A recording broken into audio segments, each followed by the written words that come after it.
തിരുവനന്തപുരം ജില്ലയിൽ അതിശക്തമായ മഴയാണ്. റെഡ് അലർട്ട് പുറപ്പെടുവിച്ചിട്ടുണ്ട്. ശക്തമായ മഴയിലും കാറ്റിലും നാശനഷ്ടം. പലയിടങ്ങളിലും മരം കടപുഴകി വീണു. മണിക്കൂറിൽ 50 കിലോമീറ്റർ വരെ വേഗതയിൽ ശക്തമായ കാറ്റിനും സാധ്യതയുണ്ട് എന്നുള്ളതാണ് കാലാവസ്ഥാ നിരീക്ഷണ കേന്ദ്രം പുറപ്പെടുവിക്കുന്ന മുന്നറിയിപ്പ്. നൃപൻ ചക്രവർത്തി ചേരുകയാണ്. നൃപൻ, മഴയേക്കാൾ ഉപരി അതിശക്തമായ കാറ്റ് നഗരത്തിന്റെ പലയിടങ്ങളിലും ഉണ്ടാകുന്നു എന്നുള്ളതാണ്. മരം കടപുഴകി വീഴുകയും ആ നിലയിലുള്ള അപകട സാധ്യതകളിലൊക്കെ പോകുകയും ചെയ്യുന്നുണ്ട്.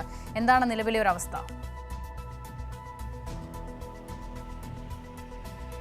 തീർച്ചയായും അസിത, ഏകദേശം 8 മണിയോടുകൂടി ഉണ്ടായ ശക്തമായ കാറ്റ്, മഴയ്ക്കൊപ്പം ഉണ്ടായിരുന്ന കാറ്റാണ് ഈ നഗരപ്രദേശങ്ങളിലും തലസ്ഥാന ജില്ലയിലും വിവിധ സ്ഥലങ്ങളിൽ വലിയ തരത്തിലുള്ള നാശനഷ്ടം ഉണ്ടാക്കിയിട്ടുള്ളത്. നഗരത്തിലെ പ്രധാനപ്പെട്ട കേന്ദ്രങ്ങളിലൊക്കെ ഒന്ന് വെള്ളയമ്പലം ജംഗ്ഷൻ, ഒപ്പം തന്നെ കവടിയാർ റോഡിനകത്തും ഈ മരങ്ങൾ കടപുഴകി വീണു. പാങ്ങോട് മിലിറ്ററി ക്യാമ്പിലേക്ക് പോകുന്ന വഴിയിലും സമാനമായ സംഭവം ഉണ്ടായിട്ടുണ്ട്. ഗ്രാമപ്രദേശങ്ങളിൽ നിരവധി സ്ഥലങ്ങളിൽ സമാനമായ സംഭവം ഉണ്ടായിട്ടുണ്ട്. തിരുവനന്തപുരത്ത് നഗരപ്രദേശങ്ങളിൽ ഇതുകൊണ്ട് തന്നെ വൈദ്യുതി ബന്ധം വിച്ഛേദിക്കപ്പെട്ടിട്ടുണ്ട്. നഗരത്തിലെ വിവിധ സ്ഥലങ്ങളിൽ പാങ്ങോട്, വെള്ളയമ്പലം, ഒപ്പം തന്നെ ശാസ്തമംഗലം തുടങ്ങിയ പ്രദേശങ്ങളിലൊക്കെ തന്നെ, വഴുതക്കാടിൻ്റെ ചില പ്രദേശങ്ങളിലൊക്കെ തന്നെ ഇപ്പോൾ വൈദ്യുതി ബന്ധം പൂർണ്ണമായി ഇല്ല, നിലച്ച അവസ്ഥയിലാണ്. ഇപ്പോൾ നമ്മൾ നിൽക്കുന്നത് ഈ രാജ്ഭവൻ റൂട്ടിലാണ്. രാജ്ഭവനിൽ നിന്ന് നേരെ വെള്ളയമ്പലത്ത് നിന്ന് രാജ്ഭവനിലേക്ക് വരുന്ന വഴിയാണ്. ഇവിടെ ഒരു വലിയ മരമാണ് വീണത്. അതിൻ്റെ ഇപ്പോൾ അല്പം മുമ്പാണ് ഫയർഫോഴ്സിൻ്റെയും ഒപ്പം തന്നെ പോലീസിൻ്റെയും സേനാംഗങ്ങളെത്തി മരത്തെ സൈഡിലേക്ക് മാറ്റി ഇപ്പോൾ ഗതാഗതം പൂർണ്ണമായി തിരിച്ച്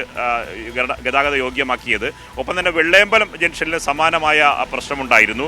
നഗരത്തിൽ മാത്രമല്ല, തീരപ്രദേശങ്ങളിൽ ശക്തമായ കാറ്റിനെ തുടർന്ന് വലിയ തരത്തിലുള്ള നാശനഷ്ടം ഉണ്ടായിട്ടുണ്ട് എന്നതാണ് ഇപ്പോൾ നമുക്ക് ലഭിക്കുന്ന വിവരം. സമാനമായ സംഭവങ്ങൾ ഗ്രാമപ്രദേശങ്ങളിലും മലയോര പ്രദേശങ്ങളിലും നിരവധി സ്ഥലത്ത് സമാനമായ സംഭവങ്ങൾ ഉണ്ടായിട്ടുണ്ട്.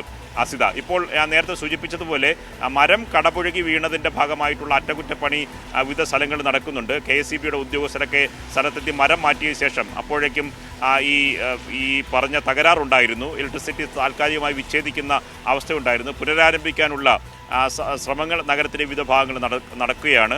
ഒപ്പം തന്നെ ഈ മലയോര മേഖലയിലെ വിവിധ സ്ഥലങ്ങളിൽ ശക്തമായ കാറ്റിൻ്റെ ഭാഗമായി മരങ്ങൾ കടപുഴകി വീണിട്ടുണ്ട് എന്ന വിവരങ്ങൾ ഉണ്ടായിട്ടുണ്ട്. കഴക്കൂട്ടത്ത് ഗ്രീൻഫീൽഡ് സ്റ്റേഡിയത്തിനകത്തും സമാനമായി മരം കടപുഴകി വീണിട്ടുള്ള അപകടമുണ്ടായിട്ടുണ്ട്. ഈ പ്രദേശങ്ങളിലെല്ലാം അഗ്നിരക്ഷാസേനയുടെ ഉദ്യോഗസ്ഥരും ഒപ്പം തന്നെ പോലീസും സ്ഥലത്ത് എത്തിച്ചേർന്നിട്ടുണ്ട്. KSEBയിലെ ഉദ്യോഗസ്ഥർ രാത്രി ഈ പ്രദേശത്ത് 8 മണിയോടെ ഉണ്ടായ അനിഷ്ട സംഭവങ്ങളുടെ ഭാഗമായി വിവിധ സ്ഥലങ്ങളിൽ അറ്റകുറ്റപ്പണിയിൽ ഇപ്പോഴും മുഴുകുകയാണ്. രാത്രിയോടുകൂടി തന്നെ വൈദ്യുതി ബന്ധം പുനഃസ്ഥാപിക്കാനാകുമെന്ന പ്രതീക്ഷയാണ് ഉദ്യോഗസ്ഥർ ഈ ഘട്ടത്തിൽ പങ്കുവയ്ക്കുന്നത്. അസിത, ശരി, നൃപൻ ചക്രവർത്തിയാണ് വിവരങ്ങൾ നൽകിയത്. മഴയ്ക്ക് ശമനമുണ്ടെങ്കിലും പലയിടത്ത് അതിശക്തമായ കാറ്റ് വീശിയതിനെ തുടർന്നുണ്ടായ സാഹചര്യമാണ് ഇപ്പോഴുള്ളത്. വൈദ്യുതി ബന്ധം മിക്കയിടങ്ങളിലും തടസ്സപ്പെട്ടിട്ടുണ്ട്. പുനഃസ്ഥാപിക്കാനുള്ള ശ്രമങ്ങൾ നടക്കുകയാണ്.